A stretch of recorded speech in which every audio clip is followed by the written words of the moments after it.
Hey, how you doing? This is John, and welcome to John's Long Box. Today we have Jimmy Palmiotti and Amanda Connor coming back. Well, Jimmy's coming back. This is Amanda's first time. Thank you so much. I was already saying beforehand, the last time you were on, Jimmy, people were messaging me all week saying that was so much fun, and I have to agree, that was so much fun. How many followers did you lose? Only about 800. It was. Yeah, see, you can make that up in a weekend. Yeah, well, so thank you. I probably won't see you again. So Merry Christmas. Really? Yeah. Jimmy, why don't you grow one?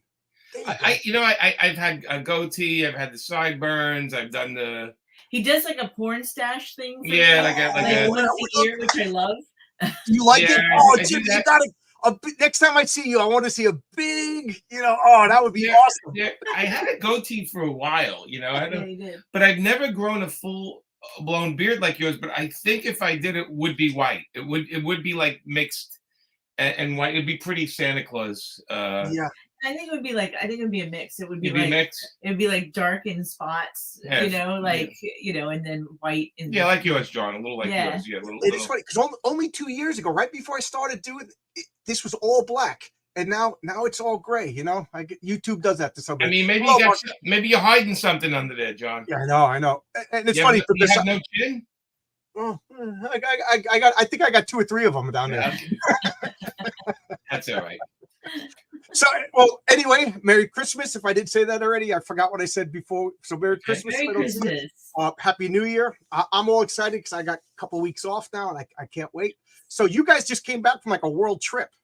Yeah. We did. We went away for 41 days. 41 days. 41 days. And we backpacked and got a Euro pass, which means you can jump on and off trains. A Euro pass. Euro pass, yeah. And we went to a lot of places: Germany, France, Italy, Switzerland, Austria, and then the Netherlands. Last year I went to London, and then I went to France, and then I saw somebody's underpants. Probably your own. I knew you were going to say that.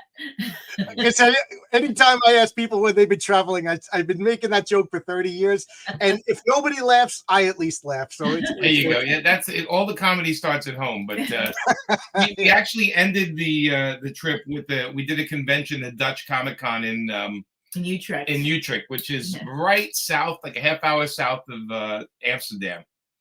And we did that with Kelly Sue and Gene Ha, and who else was there? And Nicholas Scott. Yeah. It was a whole bunch of us. And so we ended the trip with comics. But we had we had planning a trip, and we finally got around to do it, and it was fun because we didn't have any destination. We only one destination preset, and then we kind of wing it most of the time, except we visited J.G. Jones and his girl and a couple other friends. And, Joanne Starrer. And Bob and Gina from graffiti that used to run graffiti, and so we visited people. But it was a really nice break. This was a long planned trip that you wanted to do, the whole backpacking? Yeah, we did. And we planned the backpacks that they were under 20 pounds worth of stuff. We did 1 wash a week while we were there. So we did like 4 washes, and pretty much it rained for 1/3 of it, I would say. At least 1/3. There was a lot of rain involved, but then we had beautiful days. We had days and then there was snowy mountains, and it was just a beautiful trip. Wonderful. Yeah, it was. I put pictures when we got back. I put pictures up on Instagram. Now, hopefully, you didn't come back to any pets that were missing you for 41 days. No. Amanda's parents have our cat, and I think the animals we have in our backyard, they don't care. They don't care about us. Okay. They do what they're gonna do. It's Florida, so there's a lot of crazy stuff. We did come home to like 2 baby raccoons walking across the backyard. We were trying to figure out. We're like, what happened to their mom? Yeah, so a couple of raccoons got busy and had some babies, and it's all good. You posted online that you have a lot of animals, because I lived in Queens and then I moved out here to Suffolk. I don't know how. Well, Jimmy, you're from Long Island. Oh yeah, I know. What part of Queens were you? where you? Right by Smithtown now. Okay, Like, yeah, past Smithtown. you're So out further out. Yeah. Smithtown. There's woods everywhere. So, there's woods everywhere. So, there was a storm a couple weeks ago. And my wife wakes me up. Look, there's a big old deer in our front yard. And I'm like, growing up, living in Queens, I'm like, oh my God, this is like, do I go outside? Do I what do you do? So we just watched it until it wandered away. There was a wild turkey, Wow. and the That's day after we moved in, my wife was going food shopping, and she's in the car, and she's trying to be quiet, and I'm like getting mad at how you spicy, like what? So I walk outside. She point. I think it was a hawk. I don't know, but there was a big old hawk eating a squirrel, in the tree. And I'm a dumb guy from Queens. So I come walking out, and it looks at me, and you could see it was like getting into an attack mode. And I'm like, oh, wait a minute, this is real life. This isn't TV. This hawk is about to mess me up. So I just backed away, Yeah. I'm like, we like the wildlife. We encourage, we let them have their space because we have a bit of a yard. So we let them have their space, but we have a lot of things we're they don't bother us. We don't bother them. That's the rule. Oh, there's a stray cat that came with the house, and I consider that cat as our guardian angel. That cat got us the house because the woman who lived in the house, who was selling it, she pulled my wife aside. It was like, and she opened up the closet. It was just filled with like Friskies, cans of Friskies. She goes, "There's a stray cat that's been coming here forever. Will you feed him if I sell you the house?" So right away, without seeing the cat, my wife's like, "Oh my God, I love this. I love the cat." You know what I mean? And now, they come up to me. I'm like, "Well, where's the cat?" And then the same woman cornered me, and she goes, "Do you like Elvis?" Because the man who owned the house was he was in the local news every year on Elvis's birthday. He was the Elvis super fan, and the whole house. If you Google my address, which I'm not going to give live, Okay. the Google image is my house covered in Elvis paraphernalia. So it hasn't been updated. So she asked me, "Do you like Elvis?" And I'm like, "Yeah, I love Elvis." I'm like, "There's only two kind of people in this world: Elvis fans and effing assholes." So between Elvis and this cat, she sold us the house for cheap. Nice. It was like, That's awesome. So I should have named the cat Elvis. I didn't think about that. Damn it. What did you name the cat? Smeagol, because he's always sneaking in the bushes. Oh. She's the cat's afraid of people. You know what I mean? But Yeah. you look outside, it's always in the bushes. And I'm always like sneaking, and it's beautiful. It's a beautiful teddy bear cat. Is that the name of them? Teddy bear or baby doll? I forget what they're called. Oh, ragdoll cat. Ragdoll, that's it. It's Yes. a beautiful. Everybody says it's the most beautiful cat, but she won't. My wife it'll go near my wife because she's the food lady. Yeah. He won't come near me. So I'm loving all the wild animals in the backyard. Turkeys, eagles, hawks. I don't know what they are, but from a guy from Queens, I'm like, I feel like. You feel like you're in the jungle. Yeah. It's good. It's good for you. So how was Amanda? Where did you grow up? I know Jimmy we were talking last time. Me and him grew up like very close to each other. Yeah, Brooklyn. Yeah. I kind of grew up all over the place. I'm a little bit of a mutt. I was born in Los Angeles. Okay. And then when I was 8 years old, we moved to Jacksonville, Florida, because that's where my mom's family was at the time, and some of them are still there.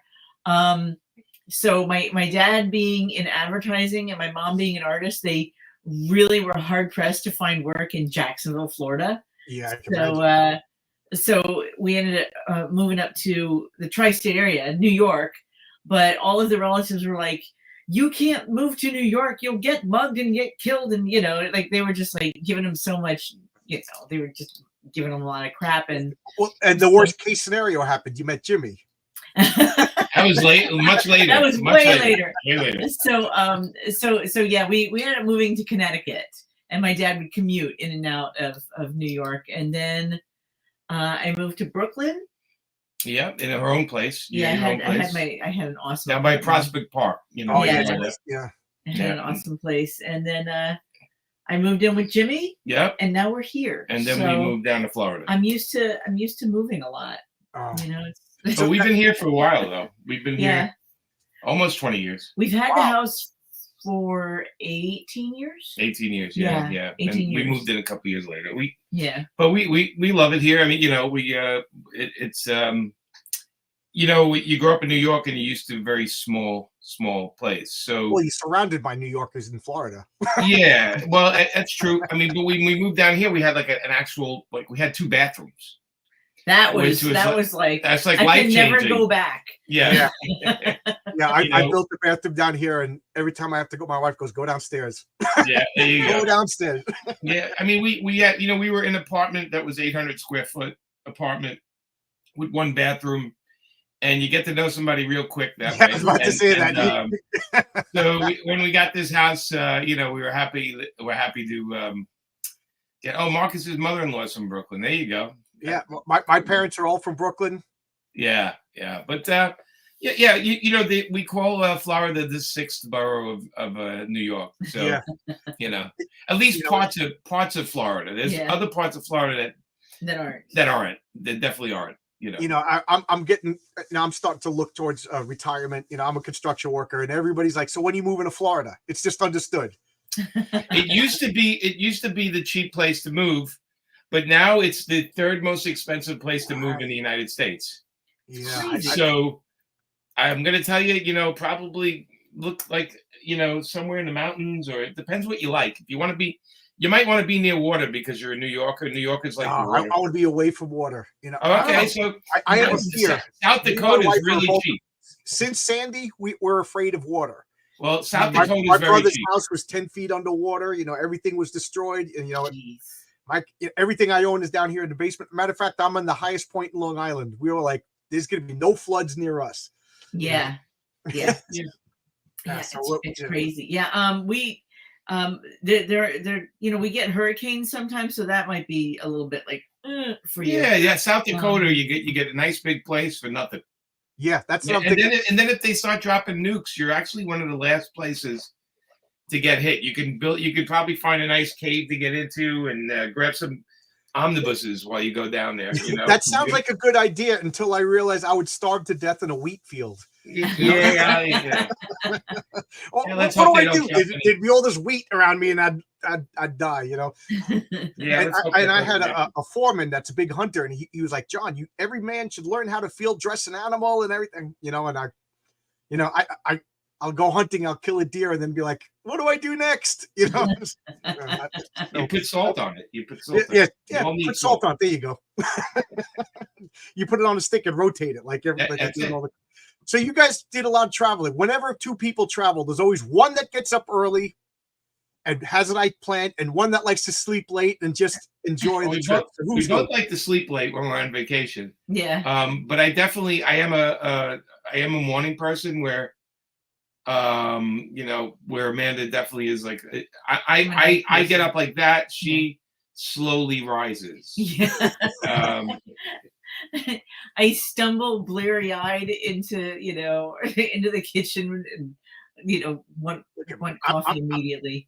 I'm going to bed in an hour and I'm still drinking coffee. I'm with you. If you give me 3 days off in a row, I'm sleeping till noon, you know, but I have to wake up at 4 for work. So I never feel like I'm on my right time, you know. I noticed John Swiss Chaptik saying hello from Canarsie. That's actually where Harley Quinn lived. That's where Harley Quinn. Yeah, Paul Dini wrote it where Harley actually came from Canarsie, which we acknowledged when we did Harley. We made sure we threw in a lot of Canarsie love in there. I remember in the animated series, she always had that over-exaggerated Brooklyn accent, you know. Yeah. You know, and when I was out in Albuquerque, I was cooking in restaurants in Albuquerque. Everybody, is that the way people talk? You know, that was when the Batman the Animated Adventures was out, and Harley Quinn was on that all the time. Right. I was like, yeah, that's the way we all talk. You know, I just lost the accent. Yeah. It's so funny because when we were in Europe, like people didn't even have to ask us where we were from. They were just like New York, American, right? Yeah, New York. Yeah. I just say hello to people and they go, New Yorker. Yeah, I mean, what's that? I said, I just say hello to people and they go, oh, you're from New York. Yeah, I get it. I get, you know, the heavy Brooklyn accent, and but they even just look at us. They don't even say anything, and they're like, oh, you Americans right away. You know, so kind of crazy. It's funny. My wife gets annoyed because, you know, she's from Canada, and we'll go back to Canada every once in a while, and I'll be like, everybody looks so Canadian. It's like, what do you mean? They just look like regular people. And then like we'll watch TV. I'm like, that guy's Canadian, and she gets mad at me, looks it up on ID. Yeah, he's Canadian. I'm like, there's a Canadian look.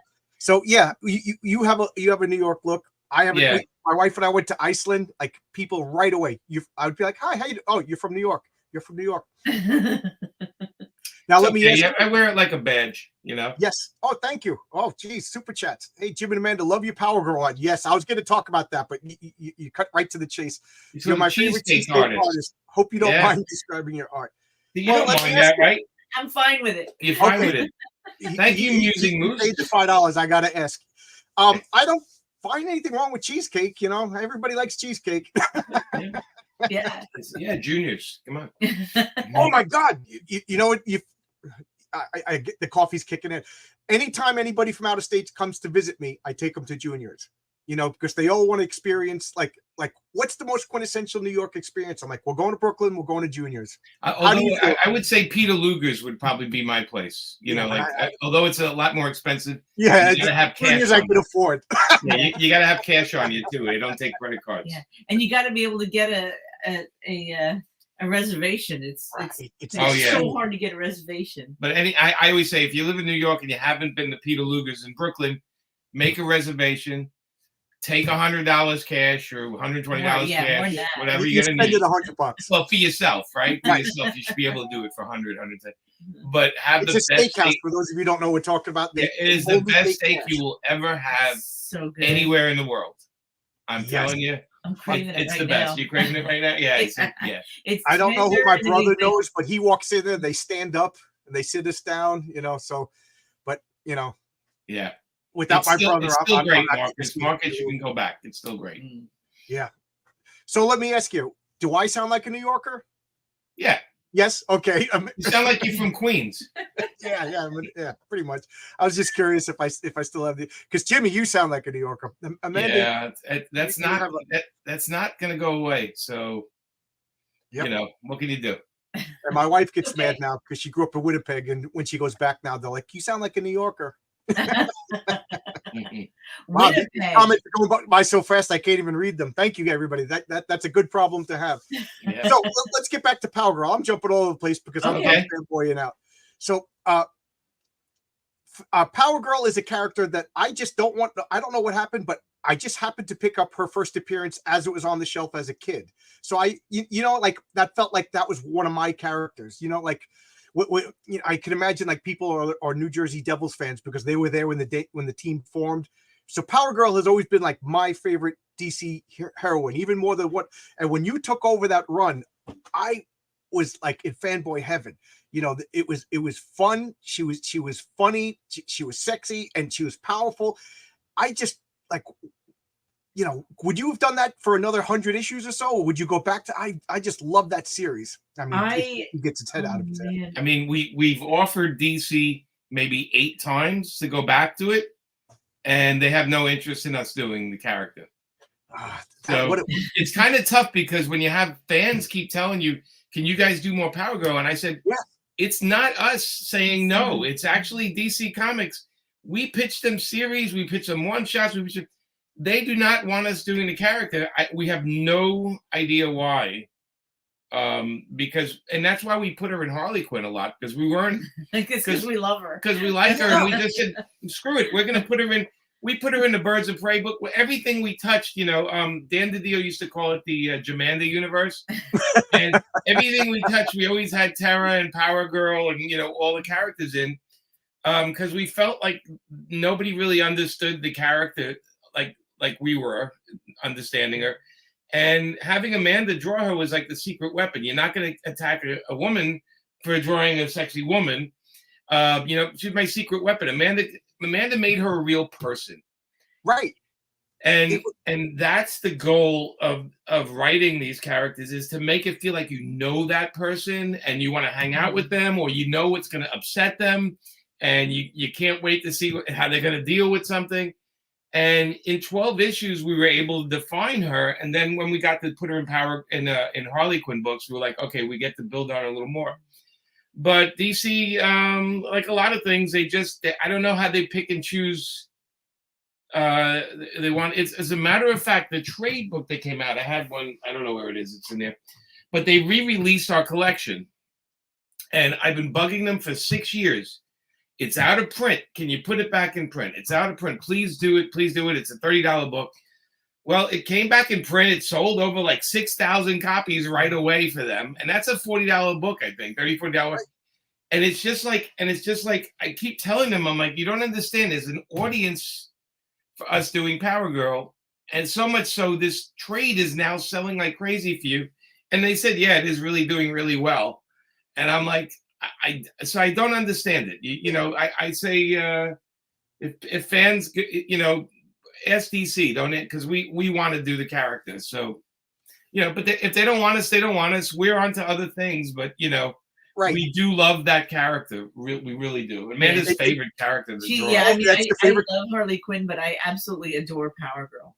Well, what's not to love? She's the like the opposite Supergirl, right? She's the Supergirl bad girl, right? I remember in her first appearance, she told the Flash to hurry up. Yeah, she's like a little impatient, a little exhausted, you know. And what we tried to do in the 12 issues is like try to get, like, instead of doing this superhero thing where she's just the Power Girl all the time, we tried to see like how she would react to things to kind of flush out who she was. Because even when we first got the book, I'm like, where does she live? And they're like, well, we don't establish that. I'm like, well, where does she work? And they're like, well, we mentioned, you know, at one point, Star Industries. And we're just like, well, how do you write a book when if you don't know where the character lives or works? I'm like, come on. So when we got it, we were like, right away, we, you know, reestablished her job, reestablished Stinky, her cat, reestablished, you know, her friends, and created a little bit of supporting group. Because we just felt if you're going to spend time with the character, how we get to know people sometimes is through their friends, you know, as well, seeing their reactions and stuff like that. And then having Amanda do the artwork, Amanda has that Chuck Jones thing where the character looks at you and you know exactly how they feel. Yeah, and Amanda's really great at that. And that's the secret to her art, is that you can relate to how the characters emotionally are looking. And it's so important because we have a lot of great artists, but we have artists that don't do the connection with the reader. Amanda's great at that, and that is a Chuck Jones thing, right? Yeah, and he's like one of my biggest inspirations as far as artists go. That's a great inspiration. Yeah. I got to say, Amanda, you and Kevin McGuire, I think, are the top two as far as Kevin's great too. Yeah, he's terrific. He's also an inspiration for me. Oh, it's funny because I've seen pictures of Power Girl and she has this facial expression, and I'll be like, she's having a blast, or somebody's gonna get their face smashed. You know, without even a word balloon. You don't need it sometimes. You know, it's as much as I love John Byrne, he's, you know, I don't mean to insult anybody, but he's my favorite superhero comic book. Yeah. Everybody had the same facial expression. You know what I mean? Right. It was always the context of the movement, but not kind of concerned. Yeah, always very concerned. And everybody looked like Reed Richards. You know? I love John Byrne stuff. I love John Byrne stuff. You know, so much. John, come on my channel. Yeah, that'll happen, right? All the Gen Xers who grew up with John Byrne. And just so we're not just, I saw this comment. I didn't ignore it. Loved your Jonah Hex run. You know, was that tough to write? And I last time you were on, I already talked about that Jonah Hex run. When that was done, that was a dark day. I loved that series. That series made me love Jonah Hex. I mean, Tony, that's a good question about it being politically correct. So, you know, his connection to the Confederacy, of course, the Jonah Hex series takes place after the Civil War is done. And he kind of wore the gray for a while because he wanted to be left alone. And, you know, and he kind of wore it as like a, leave me alone, or if you're going to start with me, understand where I stand kind of thing. Yeah. But he really didn't want to be a soldier. He hated that he was a soldier. And eventually we had him lose a jacket. But the connection to the Confederacy, I would never shy away from it. I don't think it's tough to write because it's who he was at the time. He got pulled into it, and he realized that he didn't believe what he was fighting for. Like, he had issues with it, with the war. And so, you know, I think the great thing is, if I was writing it now with Justin, because I wrote it with Justin Gray, Yeah. we would write it exactly the same, and I'd let everyone else worry about all the politics, because at the end of the day, Jonah was like a miserable son of a bitch, and we had a rule. He doesn't mess with animals or people that have problems, like people mental Right. problems. He doesn't mess. Everyone else is fair game for him. They're all And he was a ladies' man for such an ugly, scarred up, miserable person. I think. Yeah, Jonah at was a his big core, ladies' man. he definitely understood right from wrong, but he chose at times to be the hammer of justice, Right. because he was just sick of, he's not a guy. You don't look up to Jonah Hex. You don't want him to hang out with him. But if he's protecting you, you definitely want him to do that. But I think, yeah, you don't want to be on the wrong side of Jonah. yeah, I think the connection to the Confederacy is another great way of showing how his brain works, how his reaction to the war. So Well, I would never I would never deny that. I mean, I'm not going to put words in your mouth. You're the writer, but I always looked at Jonah Hex just like, because I have a history degree, and one of the things we had to do was debate the Civil War from both sides and stuff like that.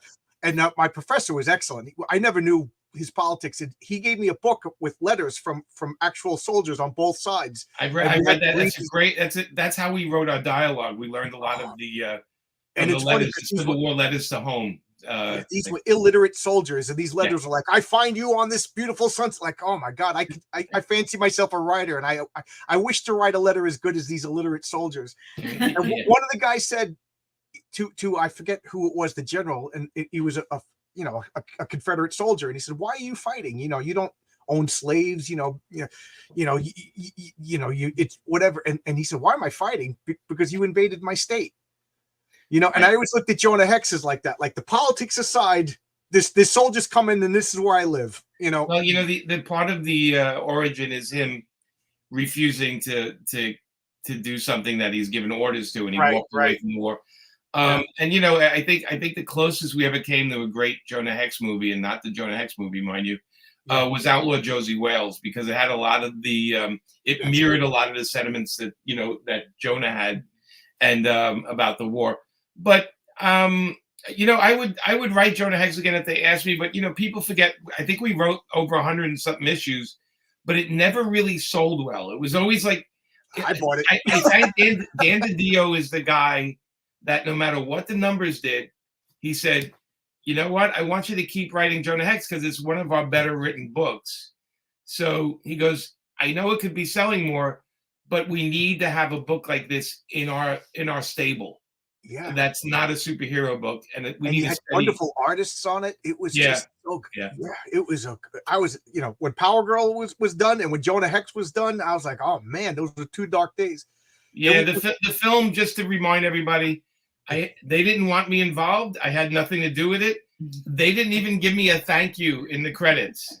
Yeah, I was so excited when I saw they were making a movie, and I remember, whenever I want to see, I didn't watch any previews. I didn't read anything. I just went in blind. I'm like, he's got superpowers? What's going on? Yeah, I mean, I gotta say, do not blame the actors, because the actors. No, I don't. The actors were great. It was the script was not great, and the direction was all over the place. It's like they read the comics I did, and said, "Yeah, let's do something else." Yeah, 180 degrees. Somebody will grab it again and do it. Yeah.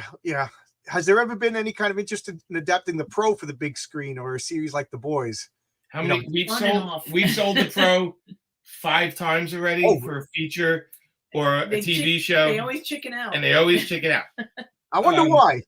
Right. So right now we actually, because the strikes are over, we have a group where we're out there selling it as an animated series. So it's actually being shopped as we speak. And The Boys definitely helped, because let's be honest, the Pro was the testing ground of The Boys. Right. Yes. We hope it gets picked. We hope it gets picked up, because we have a lot of stories to tell. Talk about a person with facial expressions in the Pro. You can tell exactly what she's thinking. It was referred to once to me as the filthy Watchman. It's like it keeps getting reprinted. It keeps getting reprinted, and people keep sharing it, and we keep selling more copies. I can't complain. No. Oh no, it's fun. It's fun. Like I said, a big fan. Uh, I I was saying this about Power Girl, but you said everybody likes Power Girl, and I said I bought her first issue. I just happened to buy it the day it came out, or the month it came out, and I always remember that Power Girl's first line was like telling the Flash to hurry up, and ever since then I was like, I like this character. You know, she's. And I didn't know Wally Wood. I didn't know how Wally Wood was a troublemaker. I was a kid at the time. Yeah. So I always made it like I'm going to buy every appearance of this character because that's my character. So you know, I'm a big. And Dan Have you Panosian been is doing reading? Have wonderful you art, been but I reading the haven't new? read it. Have you been the new series? Have you been reading it? I haven't been reading it, but Okay. I've been watching Dan Panosian's art. Talk about a guy that improves every day. Every Yeah, time I no. see his art, Dan Dan's did great. Dan did some nice Power Girl covers. We haven't read the book, so we yeah, don't really. I haven't read it either. Dan's another guy. He did role playing modules back in like the early '80s. He did. And I bought them. So he's another guy that I feel like protective of. Like that, this is my Dan Panosian. How dare you be a fan of him? You should have Dan on. You should have Dan on the show. He's a great. I've been asking. and he's been like, oh, I'm busy right now, which is. Whatever. I'll ask him again. It's funny because I sent him a clip of you and I talking. I'm like, yeah, I'm legit. I got Jimmy Palmiotti and Amanda Connor on now. That's right. I'm legit. Yeah. So do you have like contacts at DC? Like or you cut off? You don't? No. We still do a little work here and there, like covers and stuff. Yeah, we got offered something this week that unfortunately good. we can't it's just not schedule wise it doesn't time. work for us, but we love the editor. The guy is a great guy, and Yeah. so we're hoping to do something else for them. No, we still, we're still out there, but we're also trying to do our own thing at the same time, and with the paper film stuff and the Kickstarter. So we keep busy with just kind of trying to own a lot more of our own stuff. It's great making companies millions of dollars, but it's even better if they actually shared it a little more. Yeah. So you have I forget. Do you have a live Kickstarter right now? No, it ended. It was the Hunters. It was a Western. Right. Yes, and it ended. We did very well, and it's at the printers now. I'm waiting. They give me like I have a 2-week notice. That means that the printer's going to be finishing it up, and we print it in the United States. So actually, they drive it right to our office. Oh, that's great. They're down here in Florida. Great printer, and yeah, we have the Hunters. I have one after the new year. I'm going to leave everybody alone to spend their Christmas money elsewhere. But we have one in the new year that we're working on now. So, yeah.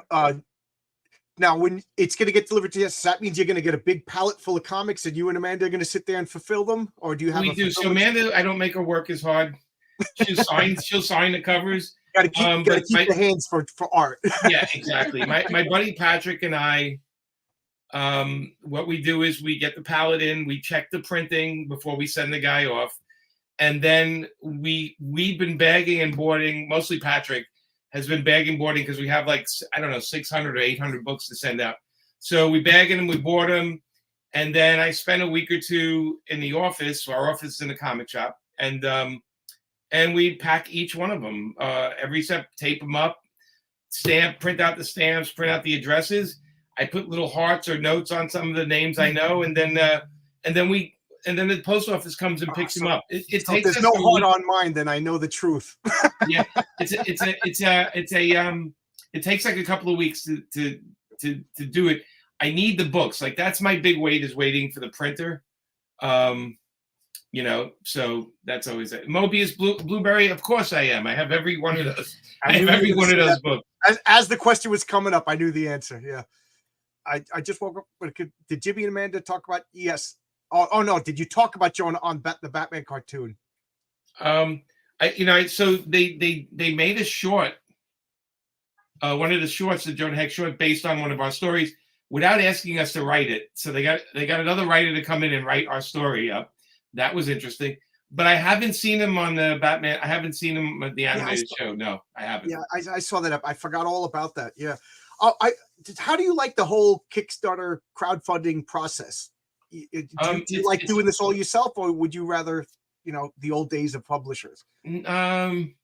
Well, the old days of publishers, what happens is that they own all my stuff. So, it's sort of like I imagine if I had a piece of everything I did, how much happier I'd be. But because they own most of it, we get our page rates, and once in a while we'll get a royalty if it sells over 60,000. But we don't make a lot of money, so we kind of have to do other things to make a living. Right. Otherwise, we can't afford to do just comics. So the Kickstarters give us an opportunity to own our own stuff. And for me, at least, I like to connect with the people that are backing my work. I love packing up the books because I know each person's going to be opening them. There's a certain joy in knowing that people back your crazy ideas. And I just got crowdfunded comics today. It's just funny. Yeah. I get that. My cat Smeagol sitting on my package, guarding it for me, and that's a quote. Yeah. Because again, I'm going to try my hand at crowdfunding. It's just so intimidating. Like, I'm at the point where I don't even know what I don't know yet, so it's exciting. And then maybe in another month or two, I'll be like, why am I doing this? Like, to figure out how much you need to raise, you got to not only the cost of what you did, but you got to go to the post office, figure out what each package is weighing and how much it's going to be cost to send it. And then you have to say, well, oh, wait a minute. I sold 1,000 books. I need 1,000 backing boards. I need 1,000 comic bags. I also need to print out addresses. And then if they're overseas, I need to fill out customs forms for every person that I'm sending to. Oh, my God. So I'm done. Construction ain't that bad. My knees don't hurt that much. There you go. So I'm just saying it's definitely not for the weak, and but it can be done. And some people, they do a Kickstarter, they hit the goal, and they only have to sell out 100 books, and that's great. Do you like the self-promotion? Do you like going on other people's channels and being? I do when I could do it. The Hunters, unfortunately, we were traveling while the Hunters went down. So I didn't get to do many. I did one live show, and I had to literally in a hotel. Where were we? In Innsbruck? That was in that was in Bolzano. Oh, we were in Bolzano, Italy. I had to get a special room at 3 a.m. in the hotel so I could do this live chat. Jimmy's in his pajamas at 3 a.m. I know the guy was telling me I was too loud. He came in, you're too loud, and I'm like, that's why I asked for a separate room because I'm like, come on, man. And then they charged me 50 euros for the room to rent the room. Oh, yeah. Hope you got at least 5 or 6 sales from that. We did. We got like around 12 people backed it that during that show, so that was great. I was happy to do it, but like I said, we because of the time change, it was really tough to line it up with anybody. Are you guys jet lagged? Are you back on? No, we're back. We're back. Yeah, we're good. We're back. I was getting up nice and early for maybe 4 days, and then I went right back to my old bad habit of sleeping late. And Marcus, yes, it was Billy's show. It was Billy's show. What would you do if you won the lottery? I'm like, sleep late. That's really it. That's If I won the lottery, I wouldn't tell anybody I won the lottery. That would be my first thing. I got 6 brothers and sisters, like me and my wife have it rehearsed. We change our names without telling anybody. And then like, hey, look, the Lipschitz won the lottery. Yeah, they do look like us. What? They'll know it's you if you say Lipschitz. So they'll know it's you. Got to come up with, show up with like fake masks on, a big old porn stash mask, Yeah, they look like us. That's weird. How funny is that? Whoa, if only we did win. Because then I got cousins showing up. We have somebody in Florida. How much was it? 44 million. 44 million. They didn't bring their ticket in, and it expires in a week. Oh my God. Yeah. That's crazy. Yeah. Talk about drama. Yeah. Like, so Amanda, person is like looking for their ticket. or they don't care. They're completely oblivious. It's gonna be somebody, or they lost it. Yeah, they lost it, or it's just some oblivious thing. They don't even really like. Oh, look who came on! Jen and Sylvia Saska. Look at that. Hello. Oh, we love those two. Do you know who those guys are? Thank you for showing up. They're famous movie directors. Yeah. Thank you. Wow. And they love comics too. Oh, everybody loves comics. But they're very famous. There's very famous. Okay, here's a cool question. Any genre that you haven't tackled yet that you'd like to do, or Anything that you couldn't do? Amanda, how about you? Anything that I like to tackle. Genre, yeah. Oh, genre. Yeah. Huh. That's a good question. I mean, I feel like I've like done a lot of this, like I feel like I've done almost all of the genres, but I know, I mean, it's, now I know what I like to do, which is, like I like to do stuff that's got a lot of comedy in it. So yeah, I don't really want to do much else. Yeah. Do you find that comedy is tough? No. Not for me. Yeah, I don't. I find comedy pretty easy, actually. Visual comedy, like I can't write it like he does. Like I try, and sometimes I succeed, but I can draw it. I like drawing. Yeah, that's the point. Because you could draw like the timing and the facial expressions, and it's actually generally fun. Because I'm harsh when it comes to comic books and comedy. Unless you're Mad Magazine or Gru the Wanderer, most comic book comedy is not too funny. It's puns and. Well, Power Girl had this humor through it, right? Yes. We made it fun. And when we did Harley, I remember Dan DiDio asked me, he said, "Would you be willing to come in and to teach the other writers how to write comedy?" And I said, "Absolutely not." And he's like, "Why?" And I said, "Because your other writers they're not funny." Well, it's like one of those things that like you have to like. I don't know if it's like a teachable thing. I don't. It's like you have to grow up liking it. You have to grow up reading Mad Magazine, and like looking at all the funny cartoons, and it's just sort of like you absorb it that way. You can't just like take a 48-hour class and like. No, and I'll tell you. Don't you think if comedy was easy, we'd have so many more comedy movies? Absolutely. And we don't have comedy. As a matter of fact, so we have the best comedians writing Saturday Night Live, and then every other third skit is kind of like, that wasn't too good. Or so comedy's really tough. That's I don't think I could write comedy. Here's what's easy to write: dark comics, easy. Action comics, easy. Superheroes, easy. Comedy is tough.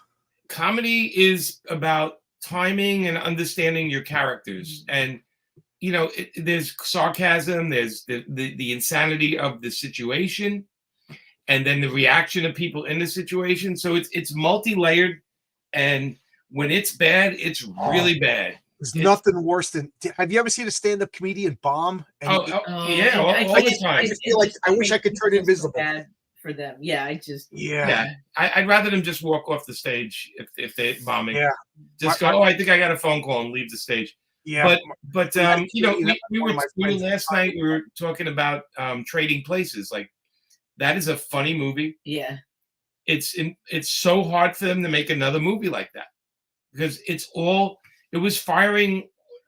Everything was working in that movie. It was hysterical. Yeah. It was stupid. It was. It had a sense of reality, and at the same time was completely ridiculous. And there was like these years where Coming to America, and there was a bunch of comedies in a row. The John Hughes stuff, like there was a comedy renaissance at that time. Not now, right? You brought up a good point. What was the last good comedy that I don't know. Animal House is still funny. Now you're making me think. I'm trying to think. What was the newest good comedy? I can't even think of it. No, you're right. Because it's really hard, and because comedy at times has to be risky and push the envelope.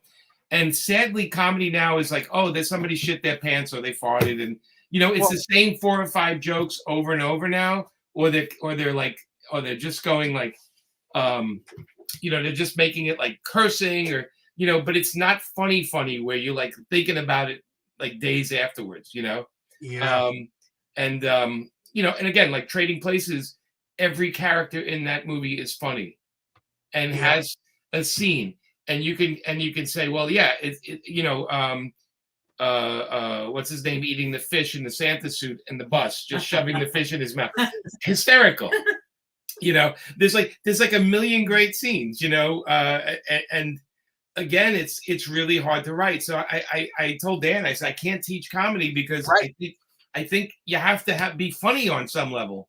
Do you ever have that friend that thinks they're funny? They try to tell jokes. Yes. And As a matter of fact, I tell jokes and I have my friends repeat. They tell it, and they said, and they always go to me. I can't tell it like you have. Like when I tell it, I seem like a racist, horrible monster. And when you tell it, it's just funny. You're just making a joke. And I said, maybe you're a racist monster. Maybe that's the problem. My buddy Sean, his girlfriend at the time, I would tell a joke and she would do that. And then she would tell the joke and everybody would start like rubbing their head and feeling uncomfortable. And one day she gets mad. She goes, "You laughed when John said the joke." And he was like, "Yeah, well, John's funny." Right. So I think they broke up. And humor. So humor, you have to be bold with humor, and you have to be a risk taker, and you have to understand you might upset somebody. And again, we're living in times like right now, everything upsets everybody. It's ridiculous. And the best comedians still, George Carlin, we need more George Carlin and Richard Pryor and Eddie Murphy going back to being Eddie Murphy and not doing kids films, Last Easter, I showed the History of the World, Mel Brooks, to my nieces and nephews. They never saw it before. They didn't even, they just sat like this the whole movie. They were, and I'm laughing, I'm kicking the table. I'm like, "You don't think this is funny?" And they were like looking at each other like, "Do we have permission to think this is funny?" Right. I mean, Jen and Sylvia, I don't know which one posted it, but the quote is comedy is hard. Oh yes. Studios are scared of making it. Yeah. Because they're afraid of somebody posting a clip and going, "Oh, look, they made fun of this." But the thing with comedy, like a good comic that has comedy, is you set a tone, and within that tone and within that area, anything goes. So it picks on everyone, but at the same time, it's not mean. It's like it's you can tell from where it's coming from, how it's being expressed and how it's being delivered has everything to do with whether it's mean or it's just funny. Right. And if you watch, the greatest thing is watching kids watch Blazing Saddles, like Mark has said. Oh my God. Or anything, because it's still a funny movie, but the tone of it sets it up from the beginning. It's insanity. Oh yeah. And anything goes. And if you're gonna get mad at Blazing Saddles now, well, you need to be smacked in the head, or at least have Mel Brooks come to your head and smack you in the head, because there's nothing in that film that says, "Hey, I really hate something," or "I hate these people." It's not. It makes fun of everybody. Saddles, I think Blazing Saddles. Yeah, again, I keep mentioning I'm a construction worker. In the morning, we all meet in the morning to get our assignments, and we bust on each other. Today, I took out the electric pallet jack, but I forgot to unchain it, so it just boom, boom, boom, and everybody laughed at me. And all day long, I was the idiot that did.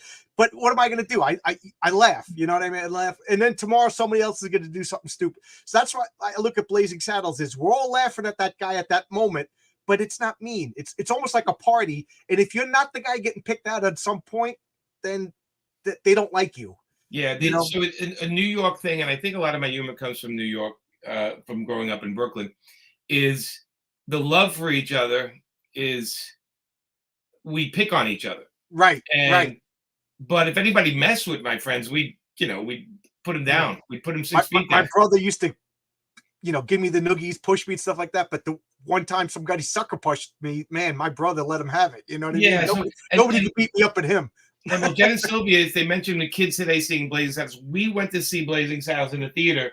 Yeah. And there were parents with their kids in the theater. And the kids were laughing their asses off because they saw the parents laughing, and they were like, "Okay, it's okay to laugh at this." And also, there's like so much context in that movie. Yeah, there's a lot of context, and like if you are, like you said, if you were to pull certain scenes out, it would be outrage. Yeah, it would be shocking. I agree. Yeah, yeah, but like the whole movie has, it's all context. Yeah, and people forget that two people wrote that movie, right? It was Mel Brooks and Richard Pryor. And the humor is there right on the screen. But again, even Animal House, you watch Animal House, it's hysterical. Oh my God, but you can't get mad at you can't get mad at parts of. When you look like me, you have to like John Belushi movies. Well, but you can't get mad at parts of it because the whole tone of the film is insanity.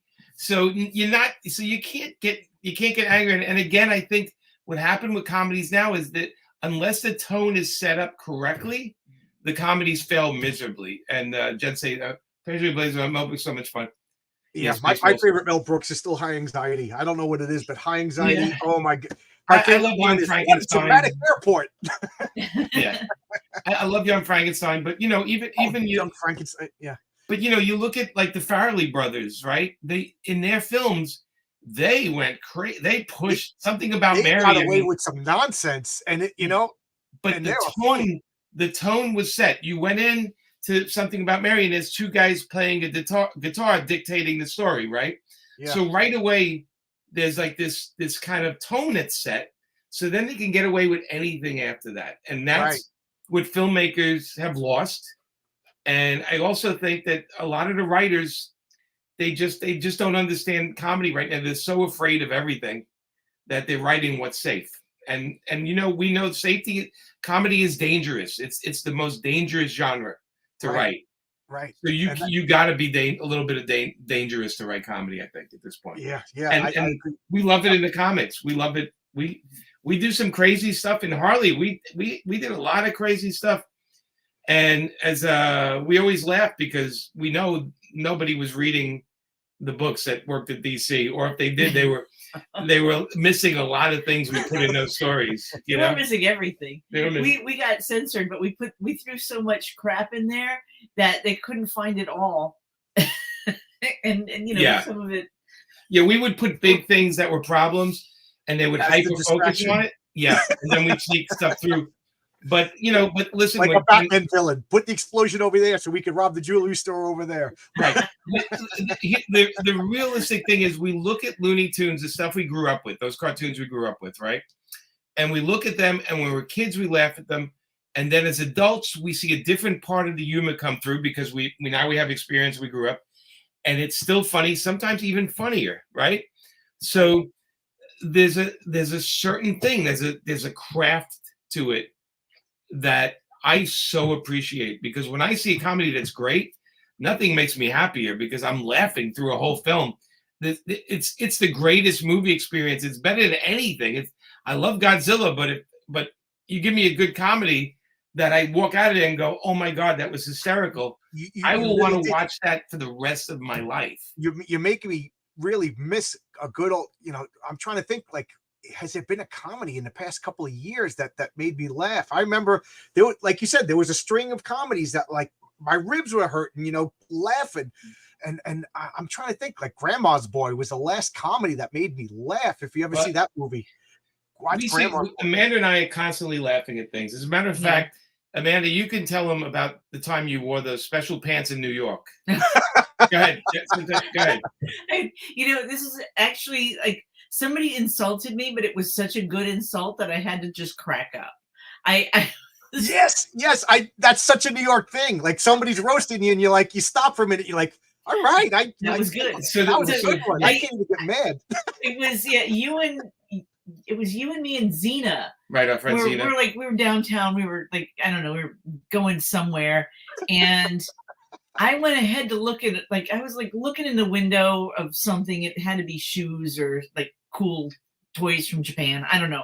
But I had just moved to New York City, and the rent was crazy. And, I didn't have a lot of money for brand new clothes. So I was wearing some, I think, like brown velvet pants that, were like a little bit too late 80s. I don't know. Anyway, they were the pants. And I'm standing there on the sidewalk by myself, and a guy whizzes by on a bicycle and goes, "Hey, Hoboken, nice pants." And I'm like,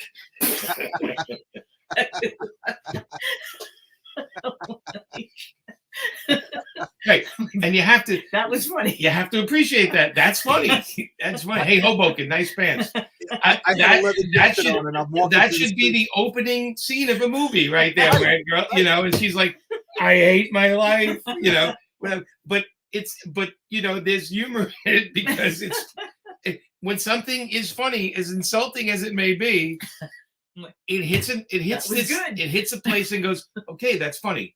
And it's funny because they make modern movies. What they do with modern movies is, and you see this in the outtakes and the stuff they put on YouTube, they have the actors say 500 lines to try to find a funny line.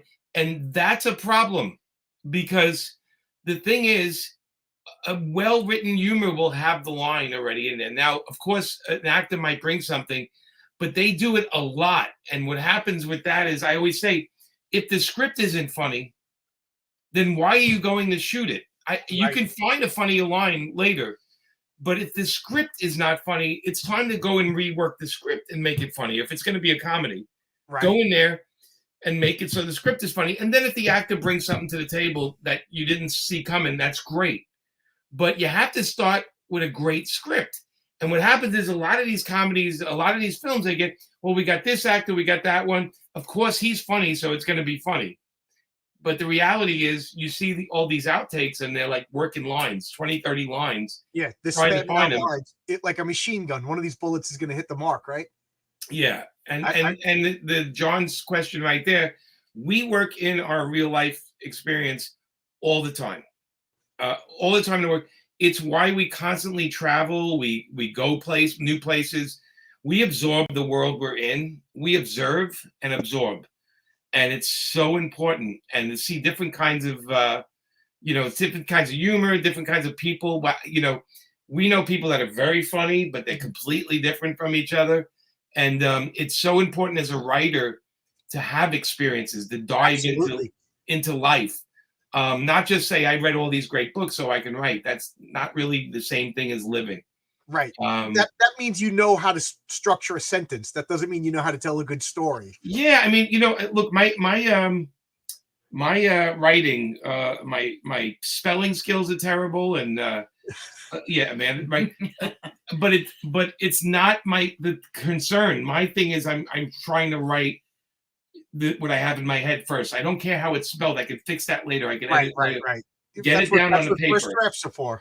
Yeah, and what Jen and Sylvia is saying right there, too much rehearsal kills the scene. Funny script, they catch anything gets right. That's why I never tell people what we're going to talk about. I kind of like these off the cuff discussions, and I've had a few pros saying that they didn't want to talk because I didn't give them an itinerary beforehand. I'm like, I just say, let's go, and I know you guys haven't. I don't feel like I was stumbling or anything. We've been talking for an hour, Right? Yeah. I don't know what I'm doing. But what Jen wrote is completely a funny script.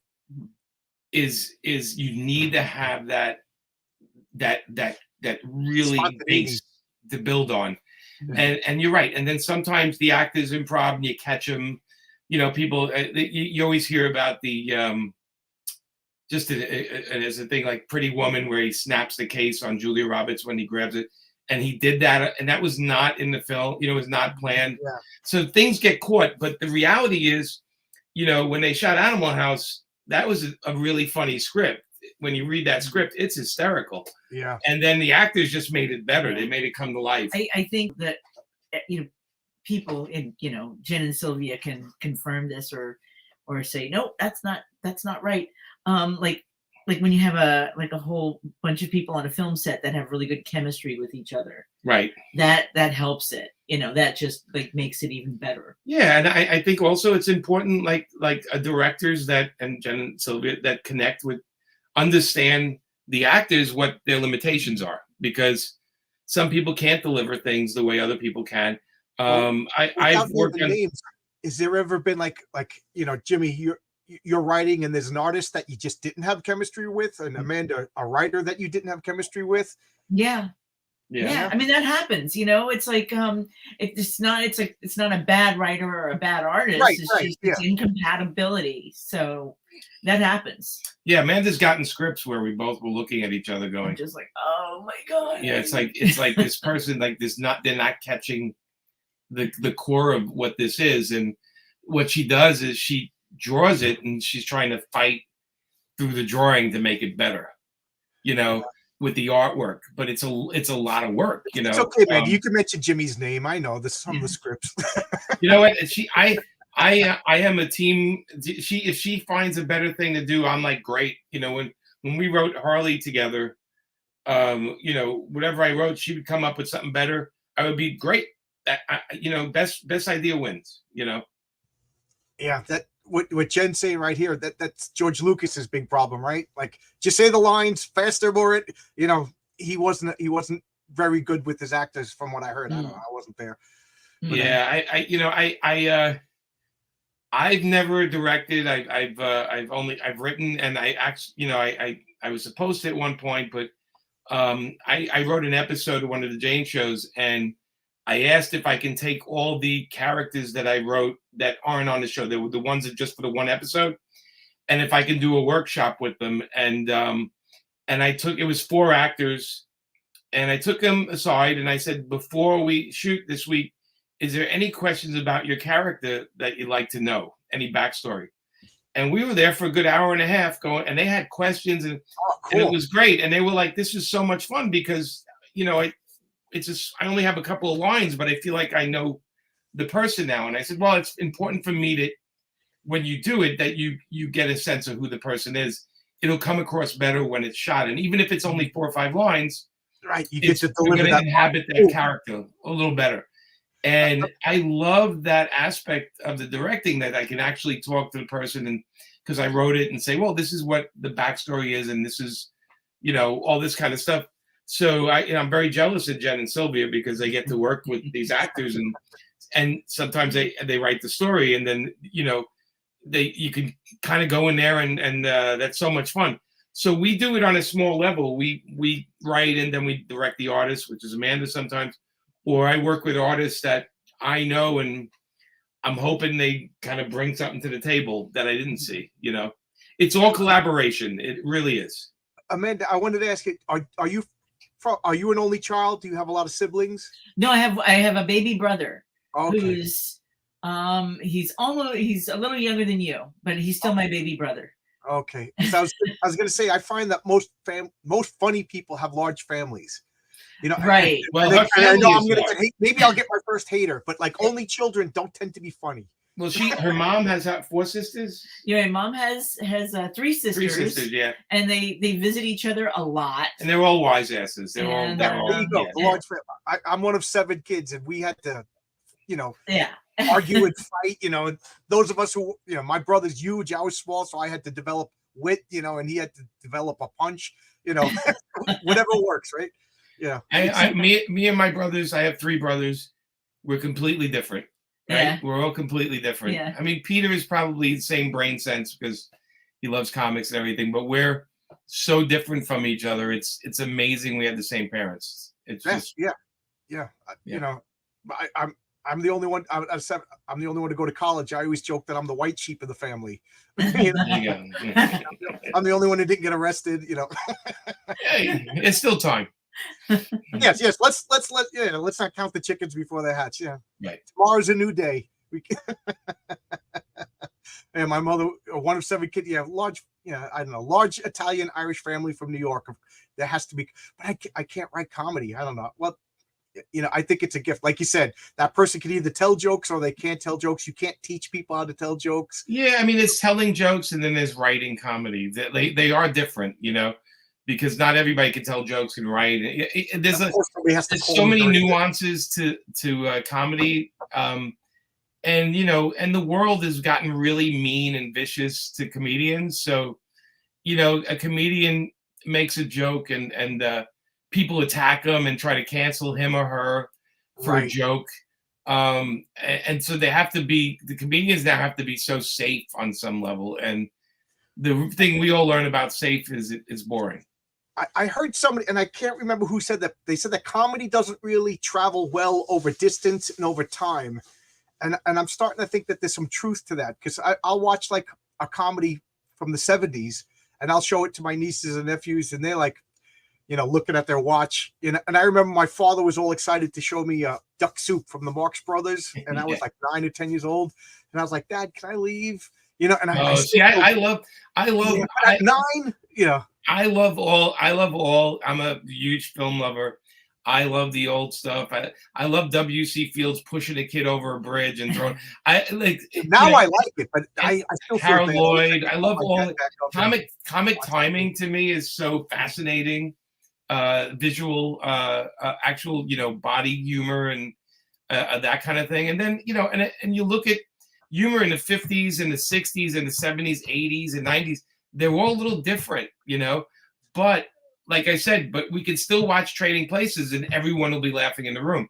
Right. And there are things that just step out of time and become timeless. And it's really, those are the films that should be analyzed. It's not, I get the dramas and I get the Academy Award winners, but to me, like I said, comedy is something. We would not be in the place we are in the world if there was amazing comedies that were constantly being showed. I think people would be a little mellower, a little funner, and a little open to things. I just think you look at the movies right now and what's playing, and it says a lot about the world around it. Oh, we got John Switz bringing us back to comics. Okay, crazy hypothetical question. If you could go back in time, which writer or artist would you love to work with? Any? Yeah, I think I'd love to for Frazetta, and I'd want to sit, because I met Frazetta. I stayed at his house. It's a whole story, and I would want to sit there with him and say, all right, what do you want to draw? And then let's come up, and I'd want his feedback. I want to write it with him. Half-naked barbarian chicks. But you'd be surprised, right? Because he also drew a lot of fun stuff and funny stuff, and that is one of mine. I mean, what about, and Jim Strenko? Jim's another one. Jim's another one. I'd like to terrorize a young Jim Strenko. But go ahead, Amanda. Yeah, I mean, I would. I always Frank Miller was one of my favorite, he is one of my favorite writers, but he doesn't write as much as he used to. Yeah, I think it'll be Frank Miller, maybe. Wow. Yeah. Frank Miller, Amanda Conner. What would that look like? That would be, that would be interesting. Yeah. That would be amazing. Wow. Now I'm excited.